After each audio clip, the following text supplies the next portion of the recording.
falar de janela de contratação. Ontem, Carlos Belmonte esteve ali no evento da FPF, né?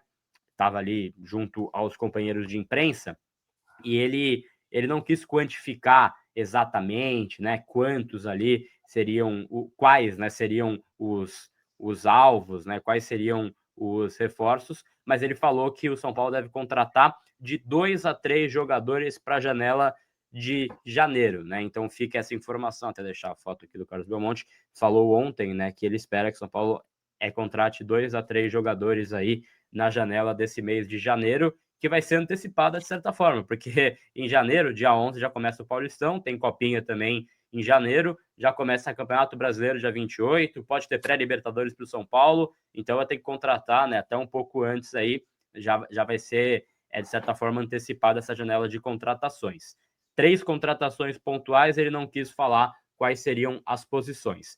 Ao mesmo tempo, ele falou, né, que a posição do Oscar, a situação do Oscar, não interfere nos planos do clube para o próximo ano, também seria muito antiético, né? Falar, não, caso ele pare de jogar, a gente vai contratar sim. Acho que não seria, né, legal pelo ponto de vista humano. Ele falou também que tem que ter ainda definido qual que é o teto orçamentário, que ainda não tem, né? O orçamento da próxima temporada, e também é importante para saber quanto São Paulo pode gastar, mas vai ser algo realmente muito específico, e isso pode colocar água no chope em certos planos, mas ele falou também que ele quer buscar ter um elenco largo para a próxima temporada, usando jovens da base, né, tendo entre 36 a 37 jogadores no elenco para uma rotação, tendo jovens da base.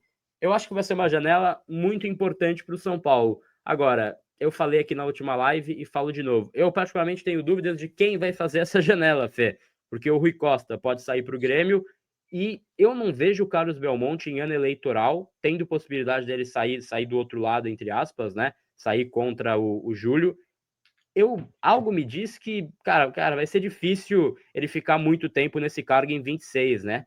Ele vai, cara, lidar com uma instabilidade muito grande. Então, talvez ele quando ele fala dessa questão orçamentária, talvez é um pouco disso também. Pô, não sei nem qual vai ser meu orçamento ainda, eu praticamente pensaria em 2, 3 contratações, mas não sei, hein? Eu acho que não vai nem ser ele que vai conduzir esse processo, viu, Fê? Sinceramente, claro, não é ele que conduz a contratação, é o Rui. Acho que nem ele nem o Rui podem estar aí nesse mês de janeiro, Fê. Exatamente, acho que é uma situação muito delicada que São Paulo vive, né, de instabilidade política e também já tendo que pensar em 2026, porque como você falou, acho que é muito importante isso que o São Paulo já faz, de começar a pensar, de começar a traçar o que será feito no início da temporada que vem, porque como você falou, dia 11 já começa a temporada vai ser, a pré-temporada será bem mais curta, então você já tem que começar a planejar 2026 com 2025 rolando, que é o que o São Paulo está fazendo. Mas o problema é, o São Paulo está planejando 2026 com profissionais que talvez não estejam em 2026. E isso é muito ruim.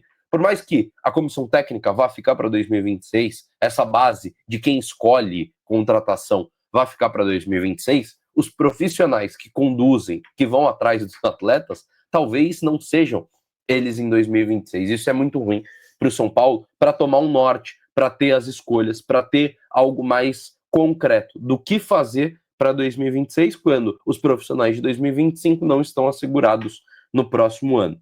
O Rui tem negócio, tem sondagem no Grêmio, que quer o retorno dele, e o Belmonte a gente sabe de toda a estabilidade que vive com o presidente. Mas eu gosto, acho que é importante o São Paulo já pensar em 2026. Tem que já pensar, tem que de fato, se vai ser essas 3 contratações, eu acho que tem que ser algo alinhado com o Crespo, tem que ser algo muito bem conversado com o técnico do São Paulo, ver se tem recomendação, se não tem recomendação, entender o que o Crespo pensa para o time do São Paulo de 2026. Meu único medo é justamente isso que você falou.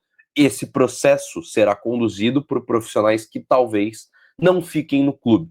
E isso pode ser ruim, porque a gente já viu algumas vezes problemas com a relação grupo-diretoria quando você muda os seus profissionais. Eu acho que um caso bem marcante, que é uma mudança muito maior, mas quando sai a gestão Leco, entra a gestão Casares, e o São Paulo tem um campeonato brasileiro no meio, isso tem uma relação muito grande com os resultados dentro de campo. A relação jogador e diretoria foi bem abalada. nessa questão quando você perde todos os seus profissionais, se você tem uma mudança nos seus profissionais.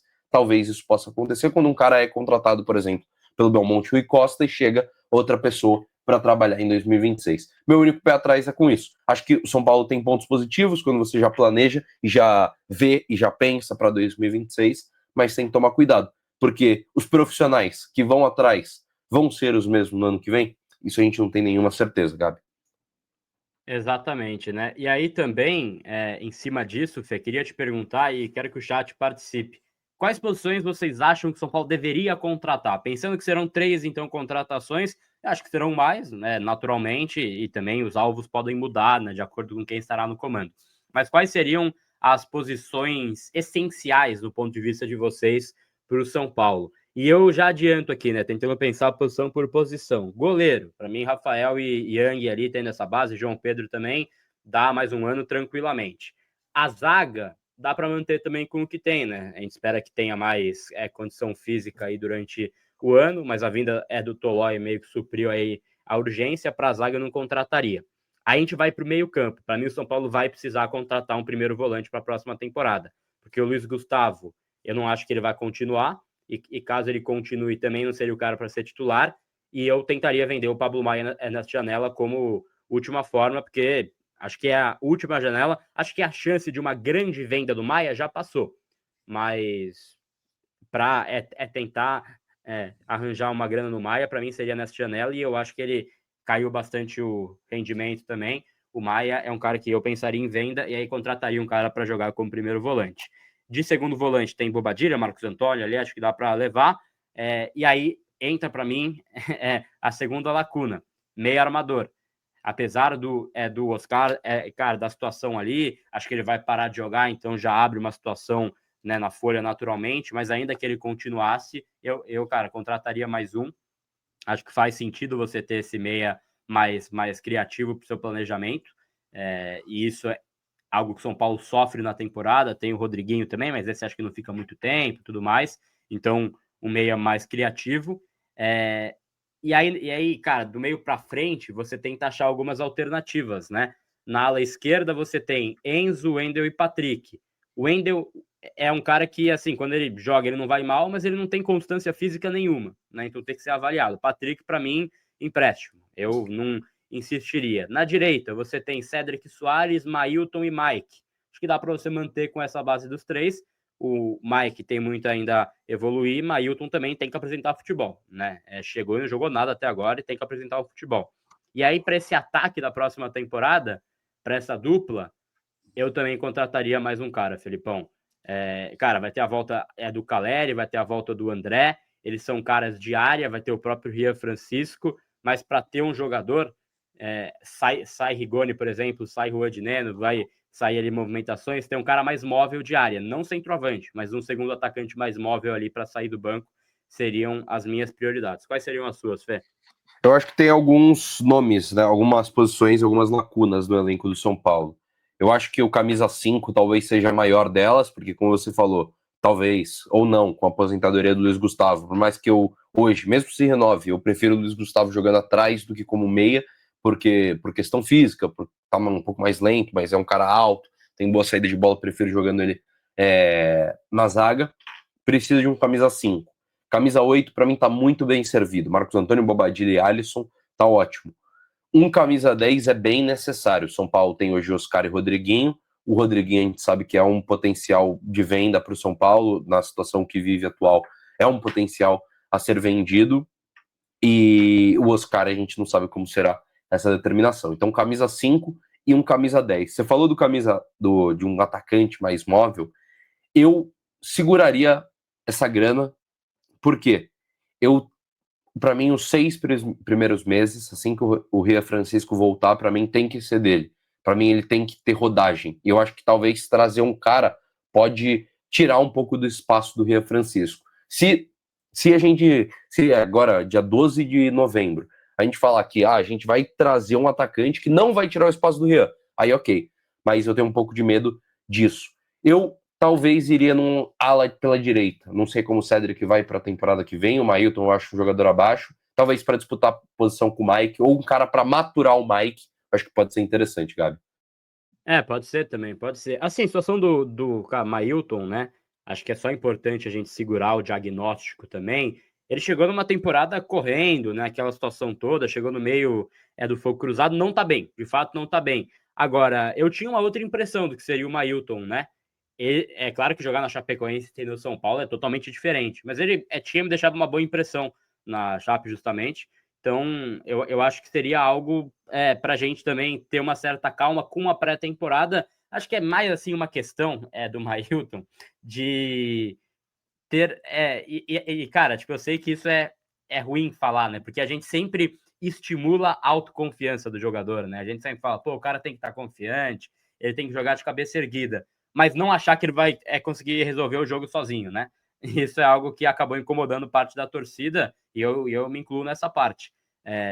Tentar de fora da área, teve um chute contra o Ceará que ele tentou do meio de campo, assim, meio desconexo, aquela história do gol olímpico toda hora lançamento. Eu acho que ter um jogo, às vezes, mais simplificado pode ajudar nesse começo dele. O Caio Casagrande falou algo que eu acho também, que o André e o Rian, eles voltam lá para o mês de abril, né? Mandar um abraço para ele e para o nosso Ramone Ártico no chat aí também, né? São Paulo Digital, participando sempre. Ele falou que, pô, não dá para contar com eles tão cedo. O Caleri já volta um pouco antes. Eu acho que dá para contratar mais um cara para o ataque, mas não centroavante. Acho que centroavante você ter 4 no plantel, porque nunca tem os 4 também, né? Sempre machuca 1, 2 ou os 3, né? Exatamente. Ou os 4, né? Como tá nesse cenário. Tem Dineno, André Silva, Ria Francisco Caleri, não tem nenhum. Mas eu acho que dá para segurar também para ter esse cara mais móvel, né? É algo que a gente vai Até um sempre cara avaliando. para disputar a posição com o Luciano, né? Para às vezes fazer ele se coçar um pouco mais. Talvez esse cara na temporada atual seria o Rigoni, mas pelo amor de Deus, né, Gabi? Não dá, né? Não dá.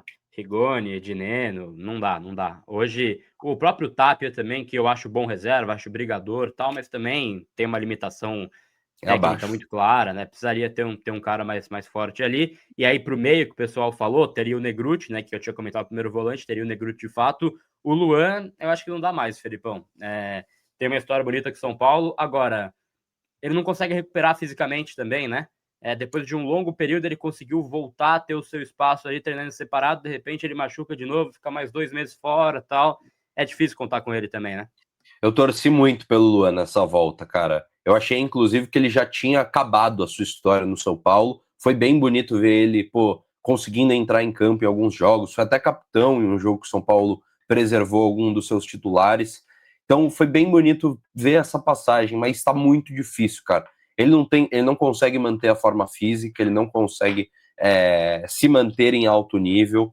Eu acho que, pô, é um cara que tem uma história muito bonita com o São Paulo, fruto das categorias de base, fez um gol numa final que foi muito importante para o São Paulo, uma final que o São Paulo estava na fila de muito tempo sem vencer, mas eu acho que está na hora de encerrar. Encerra essa passagem. O Crespo tentou. A minha visão sobre o Luan é que o Crespo tentou ao máximo também essa temporada. Em muitos jogos ele era o primeiro volante que saía do banco, ele era o cara que estava ali, ele entrava quase todo jogo. O Crespo começou com 5, depois com 10, depois botou 15, depois botou 45. Então, pô, o cara tentou ao máximo extrair do Luan o seu potencial. Mas eu acho que, cara, passou da boa fase, passou daquela fase que ele tinha. Claro, a lesão impactou demais, aquela lesão que é no primeiro dia. Tava eu e Gabriel Sá no Morumbi, no primeiro treino de Rogério Ceni, e ele sente e machuca, e o Luan não consegue voltar a ser o mesmo desde então. Então, cara, muito bonita a história. Eu acho que eu sou muito grato. Acho que muita gente que está aqui no chat torce muito pelo Luan, é muito grato pelo Luan, mas, cara, acho que vai ser bem difícil manter ele em alto nível. Faz tempo que a gente não consegue ver o Luan em alto nível. Torço para que dê certo se sair do São Paulo, fora do clube, que dê tudo certo na sua carreira. Mas eu acho que o casamento Luan e São Paulo tentaram reatar, mas não deu muito certo, Gabi.